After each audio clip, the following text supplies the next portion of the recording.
ишетмәүчеләр, без инде хәзер сезнең белән Нух пәйгамбәрнең тормышын өйрәнеп китербез. Бу бармак очларында ишетмәүчеләр тасвирлаган хәрефләр түгел, ә җир шарыдыр кебек. Һәм ул шулай бармактан бармакка тәгәри торгач, көтмәгәндә төшеп китәр дә ватылыр сыман. Бу дөнья чыннан да вакытлы бит. Әл-Хадид Тимер сүрәсендә әйтелгәнчә, дөнья тереклеге бары бер алдавыч кына. Ярдәм хәйрия фондының тернәкләндерү үзәгендә оештырылган укыту һәм дәваландыру курсы бу юлы ишетмәүчеләрне җыйды. Татарстан районнарыннан һәм күрше төбәкләрдән килгән 18 кеше махсус программа нигезендә тернәкләнү дәресләре узды һәм теләге булганнар ислам дине нигезләренә төшенде. Ярдәм фонды ишетмәүчеләр белән 2004 елдан бирле эшли. Һәм хәзер алар өчен даими очрашу төркеме оештырылган. Ишетмәүчеләр һәм начар ишетүчеләр Ярдәм мәчетендә атнасына 3 тапкыр лекциядә, дәрестә һәм җомга намазында очраша. Мөгаллимнәрне аңларга сурдо тәрҗемәчеләр ярдәм итә.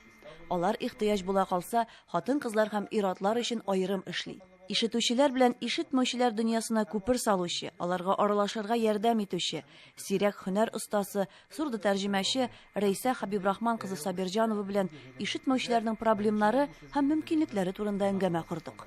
Мин шулай ук беләм, сез үзегез дә кичкенәдән үк ишетмисез икән. Ишетмәгәч, бу дөньяны ничек аңлыйсыз сез, ничек ишетәсез аны? Менә шул ишетмәүче булгач, безнең бит медицинада работает. Аллаһ Тәгалә во-первых, беренче безгә менә слуховой аппаратлар бирделәр, колак аппараты. Шул аппарат бик әйбәт булса безгә. Ул аппарат булмаса, действительно, мин үзем дә шул ученик шәкерт булып йөрер идем алар арасында. Альхамдулиллах, мин үзем самостоятельный кеше, гомергә самостоятельный. Шуннан мин спорт белән шөгыльләндем, спортка киттем. Үзем легкий атлетика. Соревнованиялар булганда тренер һаман җаным бездә тора, кызыл флажок белән булай итеп куллан миңа күтәрә. Мин легкий атлетика йөгерү булса йөгереп китәм. Высота, стрельба, шуларны бөтенесен тренер күрсәтеп өйрәтеп торды. Ул сезгә язып өйрәттеме, укып өйрәндегезме? Ул кул белән, менә без хәзер бит кул белән сөйләшәбез, как глухонемые. А бу ишетмәүчеләр белән бер шикелле. Ул да булай итеп күрсәтеп кенә торды, булай. Ярый. Ә менә ишарәләр белән "Саламу алейкумны" ничек әйтергә? Мин аны тиз генә өйрәнә аламмы? Ассалам алейкум. Жестовой кул белән дә әйтергә була аны. Дактиль белән, дактиль ул хәрефләр белән әйтергә. Алейкум. О, монда хәрефләрне өйрәнергә кирәк икән. Хәрефләрне өйрәнергә ярый. Ә булай гына мин булай әйтәм. Абылай, салам алейкум. Саламу алейкум. Ва алейкум ассалам. Ягъни күкрәктән, йөрәктән, күңел турыннан сезгә сәлам юллыйм дигән кебек. Шулай дип әйтте. Рәйсә ханым, ә менә ишетмәүче кеше ислам динен өйрәнергә теләсә, ул кайда мөрәҗәгать итә ала, кайда өйрәнә ала менә аны? Аллаһка шөкер, безнең хәзерге ярдәм мәчетебез бар. Шушы ярдәм мәчетендә курслар үткәрәләр. Бу сорауга җавапны сез ишарәләр белән дә аңлата аласызмы? Мин менә 2004 елдан башлап без Сулейман мәчетенә йөри башладык. 7 кеше бөтенебез ишетмәүче булдык.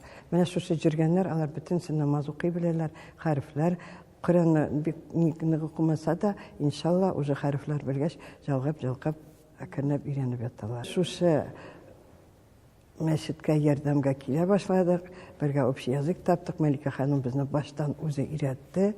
Беренче группалар, второй группалары мин үзем как тәрҗемә переводчик, мин үзем переводить иттем. Баштан, конечно, бик читен булды, потому что аның сүзләре икенче, гарәп теле икенче.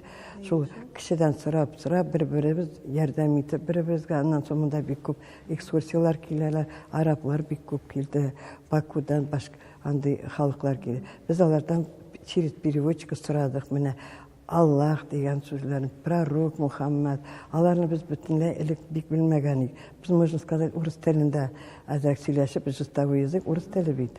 А хәзер без Аллаһка шөкер үзебез әйтмичә, без жестовой язык, без уже гарәпчән сүзләрне дә переводить итәргә булдырабыз. Рәйсә ханым, әйтегез әле, ишетмәүче кешеләр алар намазны ничек укый? Чөнки бит без анда Коръән укырга тиеш, тел белән, иреннәр белән. Алар ничек укый? Кайсылары глухонемые, телсезләрнең.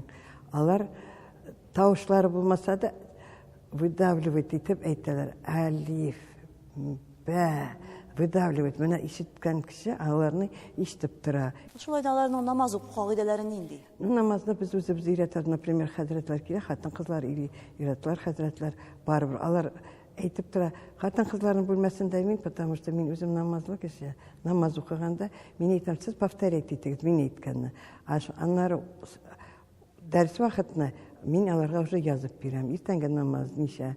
2 сөннәт, 2 фарыз, аннан соң сәлам бирү, аннан соң тәсбихтар төзү. Димәк, барлык шартларын да үтәп, алар намаз укый беләләр. Белә дип әйтмим инде, өйрәнәбез.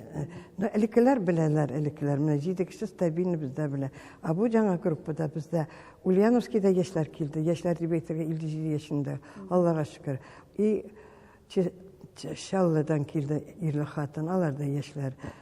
Молодцы, менә аларны әйтим дигәнем, намазга кирип киттеләр беренче көнне. Мин үземдә алар белән кайтмыйм өйгә, ошонда бергә торабыз. Бөтен курсларны, бөтен культурный мероприятияларны, бөтен шуларны бергә уздырабыз. Кич белән буш вакытны исраф итмичә, зикр тартырга өйрәтә мине аларны. Хәмдулилlah, субханаллах. Бөтенсен алар өйрәнеп яталар. Можно әйтергә, алар уже өйрәнделәр аны. Рәйсә ханым, үзегез намазга ничек бастыгыз? Ничек өйрәндегез? Мин шул эшләгән вакытны мин кичкенәдән инде теләктә булды минем, әлхәмдулиллах. Чик алдында мәчет үземне 10 елдан бери шуңа менә керәм дип, һаман керә алмыйча җирдем. Шуннан соң әйтәм, тукта керим әле, кергәнем, мине бер шул укытучы әйтә, нәрсә дип нинди сәләтле керде. Мин әйтәм, миндә намаз укырга өйрәнергә, бик куркам, что өйрәнә алмыйм, мин начар ишетәм дидем. Алла бирсә, мин әйтә, үзем сине өйрәтәм иншалла. Бу кайсы мәчет иде? Ул мәчет үзебезнең ишек алдында, исемен бик әйтә алмыйм мин аны. Кайсы урамдасың хиши? Чишмәле урамында. Казанда димәк. Казанда менә ул укытучыбыз безнең Фиданиябызны әлегә хәтле укыта, ул да 70-тан киткән. Молодец, шул беренче партага утыртты да өйрәтте инде. Нәрсә бирде сезгә ислам дине? Ислам дине аны әйтеп бетерә торган түгел. Во-первых, өйдә балаларга воспитаниедә балалар әлхәмдулиллах әйтәләр, Аллага шөкер әйтә. Әни дип, шулай итеп, матур итеп татарча сөйләшеп эндәшәләр алар. Аннан соң өйләнделәр маллар, балаларыбыз булды, внукларыбыз күп, минем 4 внугым бар, Аллага шөкер. Аларның бөтенсен татарча сөйләшергә өйрәтәбез. Рәйсә ханым, гомумән менә ишетмәүчеләрнең бүген нинди проблемнары бар аларның? Эшкә урнаштыра алмыйбыз, бер җирдә эшкә алмыйлар. Аларның профессиялары юк, алар 12 классны бетерәләр, 15 класс вечернийдә гына, менә мин үзем дә 15-не бетердем, вечерний школага укыйм. Алар укытып чыгаралар да, аттестат бирә, шуннан эшләре бетте. Ул балалар кая барырга тиешләр? Аларның бер профессиялары да юк. Алар без высшее образование алабыз дип киләбез ди. Высшее образование алып, менә уже 4-5 курслар бетергәннәре бар, берсендә эшкә алмыйлар. Алар ишетмиләр, компьютер, программистлар алар. Компьютерда алар эшли алмый дип, но алар эшли беләләр, эшләрендә беләләр. Но аларны почему-то алмыйлар. Урын юкмы? Бәлки сезнең кебек тәрҗемәчеләр җитми торгандыр, Рәйсә ханым. Казанда 11 переводчик всего тәрҗемәче. Алар да җитми. Алар җитми кая бездә. Ишетмәүчеләр бездә бик күп шул. Но аларга бөтенсә җитә алмыйбыз. По заявкам без общество глухих ташлыйбыз, как это переводчиклар.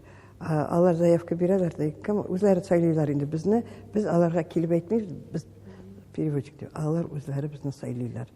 Рәйсә ханым, рәхмәт җавапларыгыз өчен, уңышлар сезгә эшегездә, һәм безнең хөкүмәтебез дә менә шушы ишетмәүчеләрнең проблемнарына әзрәк керешер, аларны ишетер дигән өметтә калабыз инде. Шулай булсын. Ассаламу алейкум ва рахматуллах. Алейкум салам. Ничек әйтергә? Салам. Ва алейкум ассалам.